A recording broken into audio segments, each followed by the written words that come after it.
Welcome to a totally different reality where in this alternate universe, the LeBron James that you know never chose basketball, but instead, as a high school student, chose football. This is what it would have been like if LeBron James chose football instead of basketball. Nobody believed in us. And this is one of the most hostile crowds I've probably ever stepped into in any sporting environment. Simple read option, I decide to keep it, and I'm gonna make a risky move here. I dive, but the ball is jarred loose on my attempt. This was our one chance to get on the board, and everybody in the Michigan crowd is letting me hear it. Emotional damage. Coach got in my ear of making sure I threw this football in the end zone so I don't fumble it, but I decided to take things into my own hands, and I ducked my head and I decided to run for the end zone. We have shocked the world. Down goes Michigan as we get a chance to move up to 2-1 for the season. And here we are now on the road going up against one of the top teams in our conference. We are right there knocking on the door to score this football. On a 2nd down and 10, I already intend to try to see if I can ad-lib a little bit with my legs to buy some time. I see somebody over the middle of the field. He's gonna get open. I rifle that pass in there, but I don't see the strong safety lurking on the other side, and that's gonna be a pick, which will end the game. Bowling Green will push our record from a 3-1 to now 3-2. And the question is, can the bottom feeders known as the Akron Zips actually put a little bit of fear in the hearts of those in this conference? And can I get a chance to lead my team and bounce back after a heartbreaking overtime loss? Halfway through the season, we're currently looking up at a couple of teams in the conference. So at this point, every game matters if we're going to try to continue competing for a conference championship. On the road against Miami of Ohio, an in-state opponent, I decide to use my legs, and in this game, this is when I really start to feel the physical toll of playing the quarterback position. Not only would I take a major hit here, but I would take a shot to my ribcage that would keep me out for a bit. I come back into the game in the 2nd quarter where I try to use something with my legs, and I find sophomore Jalen Knight. Knight gets a chance to break this tackle as he makes his way up into the 40-yard line, and here we are sniffing the red zone where again I use this opportunity to sacrifice my body. I make a sweet move to the end zone and I get tackled just shy of the touchdown marker. Coach calls my number again on a read option, again continuing to throw my body out there, and we get the touchdown. We're currently down 7 points in this ball game, and I'm looking to find somebody open, but my line cannot hold their blocks, so I decide to make up something again with my feet as I see a lot of green in front of me, and I take another tackle inside the 10-yard line. Coach decides to keep with the run game on a speed option, and I get absolutely cracked in that same spot in my rib cage, but this time I don't get up, but I'm gonna fight through this. Crucial 4th down possession as we're still down 1 touchdown. I find Jalen Knight once again. The sophomore is stepping up in this ball game.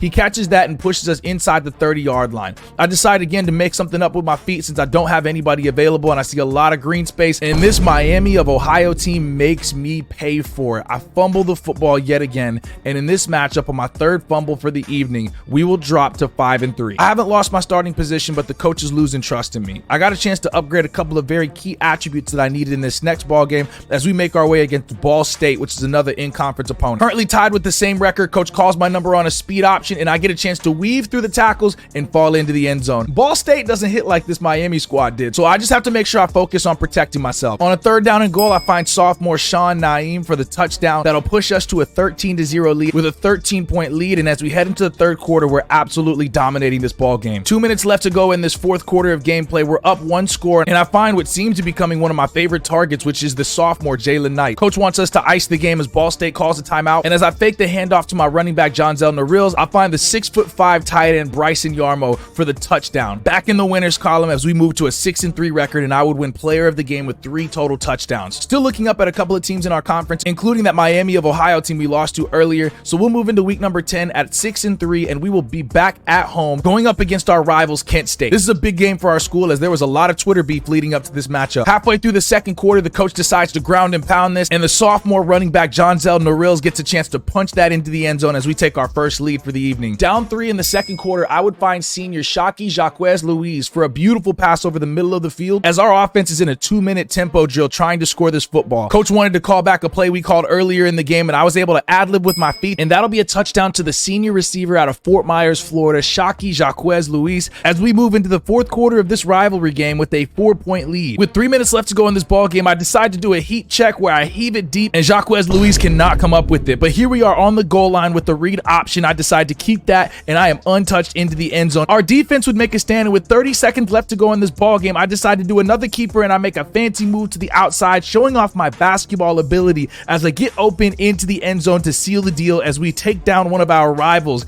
in Kent State and now move up to a 7-3 record. This was a massive game for me as I get a chance to improve in a lot of overall qualities that I need as a quarterback. Currently sitting number 2 in the conference, still behind Miami of Ohio, as we are on the road going up against Georgia Southern in our second to last game of the season. Down 7 points on the road, I look to see if I can find an open man, and I do. I hit a corner route to the sophomore Akron native Jalen Knight as we tie this ball game back up. Back in the red zone again on a 2nd down and 7, I decide to make something up with my feet as I get around the defensive end, make a fancy move, and get into the end zone. We'll have a 1-touchdown lead going into the 4th quarter of gameplay, and we will win this ball game as our offense and defense holds out. That'll move us to an 8-3 record where we're still just right there, just inches away from potentially a conference championship. For the last game of the season, we will be taking on another in-state opponent in Toledo, and their defense is one of the best in the conference. Coach sticking to using my legs as I get a chance to do a read option. I bounce to the outside where they cannot catch me speed on speed. I'm right there, but I'm tackled right inside the 5-yard line as we're knocking on the front door to be the first one to score in this matchup.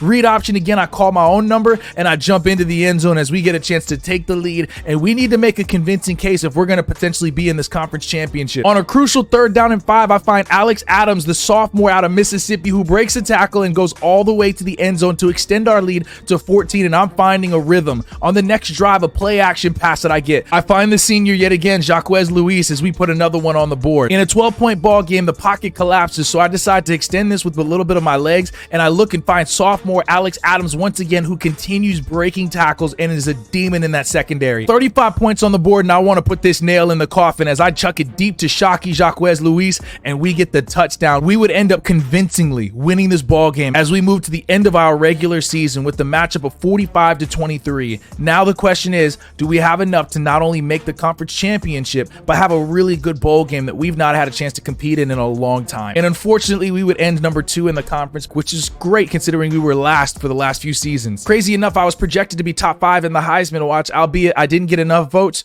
but nevertheless, that was a huge honor. A lot of personal awards that were given to me as the quarterback of this team, and we got invited to play in the Independence Bowl against Hendon Hooker and this Tennessee Volunteer squad, where in the first quarter, I decide to use my legs to try to see if I can continue extending this drive. I make a few fancy moves to the outside and speed on speed. They can't catch me. I'm too big, I'm too fast, and I'm too strong. As I get into the end zone and put the first one on the board, my defense is playing absolutely out of their mind. Unfortunately, we are looking at a 3-point deficit where I find Grimes Jr., the 5'8" sophomore, for an easy first down. On a speed option, I decide to keep it, and I make a couple of people miss, and I find a small window where I could dive into the end zone, and we'll take the lead back again. Here we are now with a 20-12 lead. I drop back in the pocket as it collapses. I make the quick decision to try to start improvising on my feet. I make a few fancy moves on the outside and get a couple of people to miss, and it's one-on-one towards the end zone. I choose to cut it in thinking that I had the angle, but unfortunately I don't, and I would fumble this football, but I would also take an injury that would take me out for the rest of this game. Fortunately, we had enough of a lead that we ended up coming out victorious in this matchup, and we would take down the Tennessee Volunteers in the Independence Bowl. The once 1-11 squad has now become a 10-3 team, and I could not be more proud of my unit. But now I'm faced with a really big question. Do I stay here for another year and continue building on what we did in Akron, Ohio? Or do I take my talents to another school that competes on an even bigger stage? Even if that means I don't play quarterback, I'm open to moving positions. I could stay at quarterback, I could go to wide receiver. I don't even mind the idea of me playing at the safety spot because I've always loved playing physical contact defense. So this is where I look to you guys in the comment section. I want you to tell me where you'd like to see LeBron play next. Whether that's here at Akron, whether that's at Cincinnati, Notre Dame, Miami, or Ohio State University. Even more so, do you think he should stay quarterback? Do you think he should go to wide receiver? Or do you think he should do something absolutely crazy, which is flip over to the defensive side and start as a 6'8" safety? You guys get to control this part of the storyline, so let me know your thoughts below. I'll give you until Wednesday, January 18th to make your decision and votes down below. And if you guys like this kind of content and you want to see more of it, do me a huge favor and hit that like and follow button down below.